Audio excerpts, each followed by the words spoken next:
ট্রাম্পের স্বেচ্ছাচারিতার বিরুদ্ধে এবার রুখে দাঁড়ালো রাশিয়া। ভ্লাদিমির পুতিনের সমালোচনা করায় ট্রাম্পকে তৃতীয় বিশ্বযুদ্ধের হুমকি দিয়ে বসলেন সাবেক রুশ রাষ্ট্রপ্রধান এবং বর্তমানে রাশিয়ার সর্বোচ্চ নিরাপত্তা সংস্থা রাশিয়ান সিকিউরিটির উপপ্রধান দিমিত্রি মেদভেদেভ। বিশ্বের অন্য আর 5টা দেশের মতো রাশিয়া যে ভীতু নয় তারই প্রমাণ যেন দিলেন দিমিত্রি।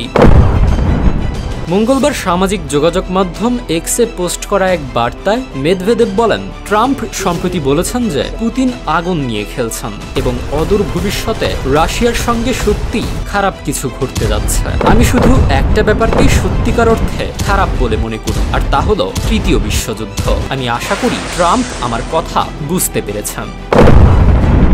প্রেসিডেন্ট ভ্লাদিমির পুতিনের ঘনিষ্ঠ মেদভেদেভ 2008 থেকে 2012 সাল পর্যন্ত রাশিয়ার প্রেসিডেন্ট ছিলেন এবং 2020 পর্যন্ত দেশটির প্রধানমন্ত্রী হিসেবে দায়িত্ব পালন করেন।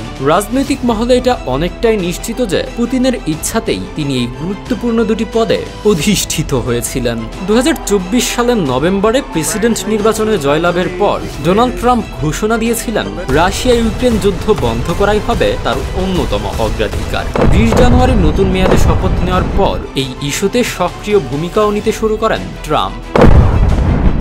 মূলত ট্রাম্প ও তুরস্কের প্রেসিডেন্ট এরদোয়ানের উদ্যোগে সম্প্রতি আঙ্কারায় এক সংলাপে বসে রাশিয়া ও ইউক্রেনের সরকারি প্রতিনিধিরা। কিন্তু আলোচনার মাঝেই গত সপ্তাহে ইউক্রেনীয় ড্রোন হামলায় কেঁপে ওঠে মস্কো সহ রাশিয়ার বহু শহর। ধারাবাহিকভাবে 1000-এরও বেশি ড্রোন হামলা চালানো হয়। জবাবে গত শনিবার ও রবিবার পাল্টা ড্রোন হামলা চালায় রাশিয়াও। এতে ইউক্রেনে নিহত হন 13 জন।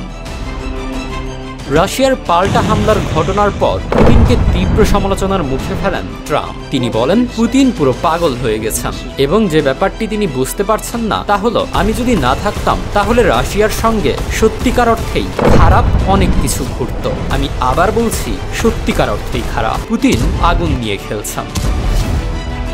বর্তমানে বৈশ্বিক প্রেক্ষাপটে পরাশক্তিগুলোর মধ্যে উত্তেজনার পারদ ক্রমেই বাড়ছে। তখন একে অপরকে হুঁশিয়ারি দেওয়া কিংবা কড়া ভাষায় সমালোচনা করা কোনো নতুন ঘটনা নয়। তবে ট্রাম্প ও মেদভেদেভের সাম্প্রতিক বাগযুদ্ধ শুধু দুই নেতার ব্যক্তিগত অবস্থান নয়, বরং তা বিশ্ব রাজনীতিতে নতুন করে উদ্বেগের ছায়া ফেলেছে।